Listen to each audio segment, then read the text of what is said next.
Welcome to the Civil War Digital Digest. Over time, we've shown you how to make coffee both in a camp setting and out on campaign. However, each time we've done that with roasted beans. And that's not the only way that soldiers received their issue of coffee. They also received it green or unroasted. So today we want to show you what to do with that coffee. There's some reasons for actually having it green for the Army. It's actually smaller than roast, so it's less bulk.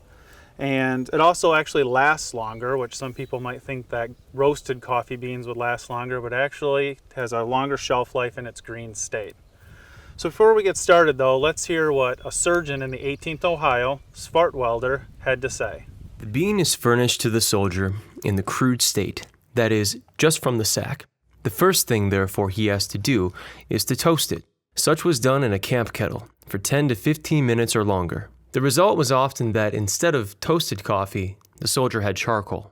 I am thoroughly convinced that a pint of good coffee is a better beverage for the soldier than all the rye, bourbon, brandy. It has no equal as a preparation for a hard day's march, nor any rival as a restorative after one. Well, as you can see from Surgeon Swartwelder's writings, coffee was an important item for the soldier. I think we all know that.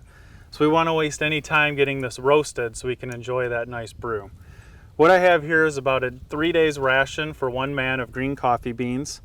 Whatever you're roasting in, whether it's a canteen half, a fry pan, maybe a boiler or a kettle, you don't want to overcrowd it. So I'm going to start off with about half the ration for this, but the smaller the container, the less you're going to want to do. And the reason for that is as you're moving it around, you want an even heat distribution, so maybe you don't get that charcoal that the surgeon talks about. And the more crowding you have in the pan, the harder it's going to be to get that nice even roast. So we're going to get that out on some coals, and as you can see I pulled some coals over to the edge because we don't want to be right on the flames because that's going to get it a little too hot. And this is going to take a little bit of time to roast it, but the important thing is once that temperature starts coming up, you begin to move those beans around to get that nice even roasting.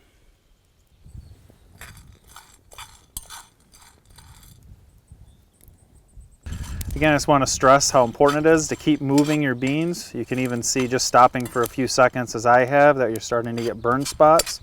So again, it is very important to continuously move those beans.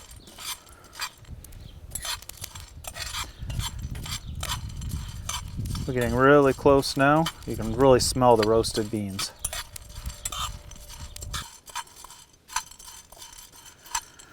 All right, so it's been just shy of 20 minutes. I think we have a pretty good roast on these beans.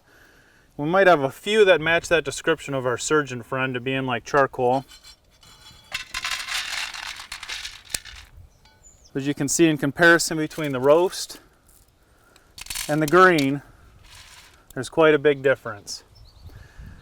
Now, during that 20 minutes, I removed the pan a few times from the coals, which you might not have seen, just to regulate the heat a little bit, trying again not to end up with charcoal. Another thing to keep in mind when you go to actually crush these and to make your brew is I found it takes more of the green to roast coffee that you do yourself to make a good cup of coffee, more so than just using something that was already roasted. So keep that in mind. You might need some more grounds to get that brew like you really are used to or like you'd want.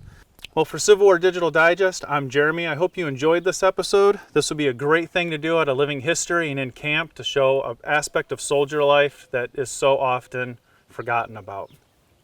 Again, to support us, please hit that like button, share out the episode to your friends, and hit that subscribe so you can get updates of future content.